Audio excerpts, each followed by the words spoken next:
Let me begin with 4 words that will provide the context for this week. 4 words that will come to define this century. Here they are. The earth is full. It's full of us, full of our stuff, full of our waste, full of our demands. Yes, we are a brilliant and creative species, but we've created a little too much stuff. So much that our economy is now bigger than its host, our planet. This is not a philosophical statement, this is just science, based in physics, chemistry and biology. There are many science-based analyses of this, but they all draw the same conclusion, that we're living beyond our means. The eminent scientists of the Global Footprint Network, for example, calculate that we need about 1.5 Earths to sustain this economy. In other words, to keep operating at our current level, we need 50% more Earth than we've got. In financial terms, this would be like always spending 50% more than you earn, going further into debt every year. But of course, you can't borrow natural resources, so we're burning through our capital or stealing from the future. So when I say full, I mean really full. Well past any margin for error, well past any dispute about methodology. What this means is our economy is unsustainable. I'm not saying it's not nice or pleasant, or that it's bad for polar bears or forests, though it certainly is. What I'm saying is our approach is simply unsustainable. In other words, thanks to those pesky laws of physics, when things aren't sustainable, they stop. But that's not possible, you might think. We can't stop economic growth because that's what will stop economic growth. It will stop because of the end of cheap resources. It will stop because of the growing demand of us on all the resources, all the capacity, all the systems of the earth, which is now having economic damage. When we think about economic growth stopping, we go, that's not possible, because economic growth is so central to our society that it is rarely questioned. Although growth has certainly delivered many benefits, it is an idea so central that we tend not to understand the possibility of it not being around. Even though it has delivered many benefits, it is based on a crazy idea. The crazy idea being that we can have infinite growth on a finite planet. And I'm here to tell you, the Emperor has no clothes, that the crazy idea is just that, it is crazy. And with the Earth full, it's game over. Come on, you're thinking, that's not possible. Technology is amazing. People are innovative. There are so many ways we can improve the way we do things. We can surely sort this out. That's all true. Well, it's mostly true. We are certainly amazing, and we regularly solve complex problems with amazing creativity. So if our problem was to get the human economy down from 150% to 100% of the Earth's capacity, we could do that. The problem is we're just warming up this growth engine. We plan to take this highly stressed economy and make it twice as big, and then make it 4 times as big, not in some distant future, but in less than 40 years, in the lifetime of most of you. China plans to be there in just 20 years. The only problem with this plan is that it's not possible. In response, some people argue, but we need growth. We need it to solve poverty. We need it to develop technology. We need it to keep social stability. I find this argument fascinating, as though we can kind of bend the rules of physics to suit our needs. It's like the Earth doesn't care what we need. Mother Nature doesn't negotiate. She just sets rules and describes consequences. And these are not esoteric limits. This is about food and water, soil and climate, the basic, practical and economic foundations of our lives. So the idea that we can smoothly transition to a highly efficient, solar-powered, knowledge-based economy, transformed by science and technology, so that 9 billion people can live in 2050, a life of abundance and digital downloads, is a delusion. It's not that it's not possible to feed, clothe and house us all and have us live decent lives. It certainly is. But the idea that we can gently grow there with a few minor hiccups is just wrong. And it's dangerously wrong because it means we're not getting ready for what's really going to happen. See, what happens when you operate a system past its limits and then keep on going at an ever-accelerating rate is that the system stops working and breaks down. And that's what will happen to us.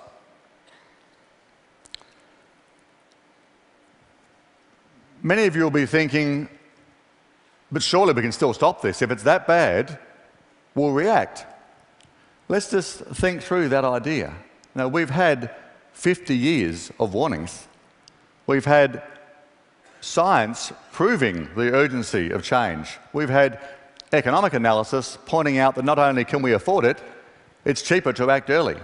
And yet the reality is we've done pretty much nothing to change course. We're not even slowing down. Last year on climate, for example, we had the highest global emissions ever. The story on food, on water, on soil, on climate is all much the same. I actually don't say this in despair. I've done my grieving about the loss. I accept where we are. It is sad, but it is what it is. But it is also time that we ended our denial and recognised that we're not acting, we're not close to acting, and we're not going to act until this crisis hits the economy. And that's why the end of growth is the central issue and the event that we need to get ready for.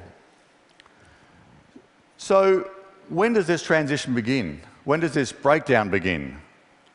In my view, it is well underway. I know most people don't see it that way. We tend to look at the world not as the integrated system that it is, but as a series of individual issues. We see the Occupy protests, we see spiralling debt crises, we see growing inequality, we see money's influence on politics, we see resource constraint, food and oil prices, but we see mistakenly each of these issues as individual problems to be solved. In fact, it's the system in the painful process of breaking down. Our system of debt-fueled economic growth, of ineffective democracy, of overloading planet Earth is eating itself alive. I could give you countless studies and evidence to prove this, but I won't, because if you want to see it, that evidence is all around you. I want to talk to you about fear. I want to do so because, in my view, the most important issue we face is how we respond to this question. The crisis is now inevitable. The issue is, how will we react? Of course, we can't know what will happen. The future is inherently uncertain, but let's just think through what the science is telling us is likely to happen. Imagine our economy when the carbon bubble bursts, when the financial markets recognise that to have any hope of preventing the climate spiralling out of control, the oil and coal industries are finished. Imagine China, India and Pakistan going to war as climate impacts generate conflict over food and water. Imagine the Middle East without oil income, but with collapsing governments. Imagine our highly tuned just-in-time food industry and our highly stressed agricultural system failing and supermarket shelves emptying. Imagine 30% unemployment in America as the global economy is gripped by fear and uncertainty. Now imagine what that means for you, your family, your friends, your personal financial security. Imagine what it means for your personal security as a heavily armed civilian population gets angrier and angrier about why this was allowed to happen. Imagine what you will tell your children when they ask you, so in 2012, Mum and Dad, what was it like? When you'd had the hottest decade on record for the third decade in a row. When every scientific body in the world was saying, you've got a major problem. When the oceans were acidifying, when oil and food prices were spiking, when they were rioting in the streets of London and occupying Wall Street, When the system was so clearly breaking down, Mum and Dad, what did you do? What were you thinking? So how do you feel when the lights go out on the global economy in your mind?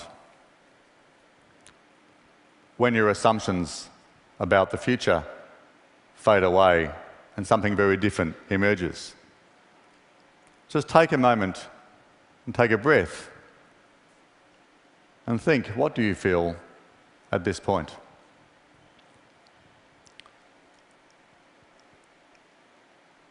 Perhaps denial, perhaps anger, maybe fear. Of course, we can't know what's going to happen, and we have to live with uncertainty. But when we think about the kind of possibilities I paint, we should feel a bit of fear. We are in danger, all of us, and we've evolved to respond to danger with fear, to motivate a powerful response, to help us bravely face a threat. But this time is not a tiger at the cave mouth. You can't see the danger at your door, but if you look, you can see it at the door of your civilization. That's why we need to feel our response now while the lights are still on, because if we wait until the crisis takes hold, we may panic and hide. If we feel it now and think it through, we will realise we have nothing to fear but fear itself. Yes, things will get ugly, and it will happen soon, certainly in our lifetime, but we are more than capable of getting through everything that's coming. You see, those people that have faith that humans can solve any problem, that technology is limitless, that markets can be a force for good, are in fact right. The only thing they're missing is that it takes a good crisis to get us going. When we feel fear and we fear loss, we are capable of quite extraordinary things. Think about war.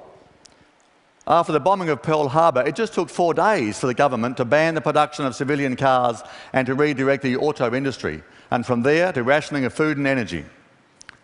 Think about how a company responds to a bankruptcy threat and how change that seemed impossible just gets done. Think about how an individual responds to a diagnosis of a life-threatening illness and how lifestyle changes that previously were just too difficult suddenly become relatively easy. We are smart. In fact, we really are quite amazing, but we do love a good crisis. And the good news, this one's a monster. Sure, if we get it wrong, we could face the end of this civilization. But if we get it right, it could be the beginning of civilization instead. And how cool would it be to tell your grandchildren that you were part of that? There's certainly no technical or economic barrier in the way. Scientists like James Hansen tell us we may need to eliminate net CO2 emissions from the economy in just a few decades. I wanted to know what that would take, so I worked with Professor Jørgen Randers from Norway to find the answer. We developed a plan called the 1 degree war plan, so named because of the level of mobilisation and focus required. To my surprise, eliminating net CO2 emissions from the economy in just 20 years is actually pretty easy and pretty cheap. Not very cheap, but certainly less than the cost of a collapsing civilization. We didn't calculate that precisely, but we understand it's very expensive. You can read the details, but in summary, we can transform our economy. We can do it with proven technology, we can do it at an affordable cost, we can do it with existing political structures. The only thing we need to change is how we think and how we feel. And this is where you come in. When we think about the future I paint, of course we should feel a bit of fear. But fear can be paralysing or motivating. We need to accept the fear and then we need to act. We need to act like the future depends on it. We need to act like we only have one planet. We can do this. I know the free market fundamentalists will tell you that more growth, more stuff, and 9 billion people going shopping is the best we can do. They're wrong. Right? We can be more, we can be much more. We have achieved remarkable things since working out how to grow food some 10,000 years ago. We've built a powerful foundation of science, knowledge and technology, more than enough to build a society where 9 billion people can lead decent, meaningful and satisfying lives. The Earth can support that if we choose the right path. We can choose this moment of crisis to ask and answer the big questions of society's evolution, like what do we want to be when we grow up, when we move past this bumbling adolescence where we think there are no limits and suffer delusions of immortality. Well, it's time to grow up, to be wiser, to be calmer, to be more considered. Like generations before us, we'll be growing up in war. Not a war between civilizations, but a war for civilization, for the extraordinary opportunity to build a society which is stronger and happier and plans on staying around into middle age. We can choose life over fear. We can do what we need to do. But it will take every entrepreneur, every artist, every scientist, every communicator, every mother, every father, every child, every one of us. This could be our finest hour. Thank you.